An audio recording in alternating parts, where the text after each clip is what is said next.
Hello दोस्तों, नमस्कार। उम्मीद करता हूँ आप सब अच्छे होंगे। एक बार फिर से हमारे यूट्यूब चैनल में आप सभी का स्वागत है।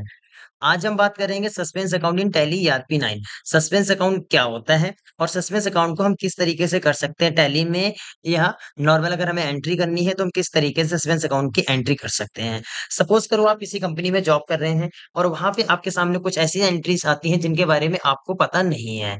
वो कौन कौन सी एंट्री वो ऐसी हो सकती है। आप जहाँ जॉब कर रहे हैं वहां पे जो सर हैं, जो ऑनर है, वो अभी बाहर जा रखे हैं।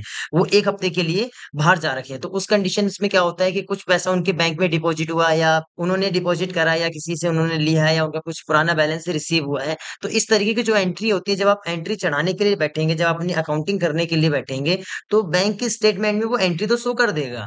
वो बैलेंस भी शो कर देगा, आपका 1 लाख 2 लाख रुपए जो भी आप बैंक में डिपॉजिट हुआ होगा वो बैलेंस तो शो करेगा उसमें। बट आपको ये पता नहीं होगा कि वो पैसा आया किससे है। तो ये पता करने के लिए हमें उनका सर का वेट करना पड़ेगा, और या तो हम इस एंट्री को स्किप कर सकते हैं। तो इस कंडीशन में आपको दोनों में से कोई भी काम नहीं करना है। आपको ध्यान ये देना है कि आपको एंट्री तो कर देनी है, बट हमें ये पता नहीं है किसके नाम से करनी है, किसका पैसा आया है ये। तो आप नॉर्मल एंट्री कर सकते हैं सस्पेंस की। सस्पेंस की एंट्री क्या बनेगी? Bank account debit to suspense account. Then जब सर आ जाएँगे, जब आपकी उनसे बात हो जाएगी, तो तब वो आपको बता सकते हैं कि मेरी इससे बैलेंस आया है। तब आप उसकी एंट्री को चेंज कर सकते हैं। फिर आप एंट्री उल्टी करेंगे। सस्पेंस को डेबिट कर देंगे और जो भी पार्टी है उसको आप क्रेडिट कर देंगे कि भाई उससे आपका बैलेंस आया था और आपने एंट्री कंप्लीट कर दी है। दूसरी चीज़ आपको ये ध्यान रखना है, सस्पेंस का जो लेजर होता है, सस्पेंस का जो आप लेजर बनाएँगे, वो सस्पेंस अकाउंट में ही जाएगा।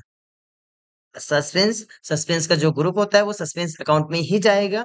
दूसरी चीज़, आपको सस्पेंस ये भी ध्यान रखना पड़ेगा, सस्पेंस का जो नेचर होता है वो लायबिलिटीज़ होती है। लायबिलिटीज़ इसलिए होती है क्योंकि टैली के अंदर आप किसी भी वाउचर में एंट्री करते हैं, किसी भी लेजर की एंट्री करते हैं, तो उसे आपको कंप्लीट करना होता है।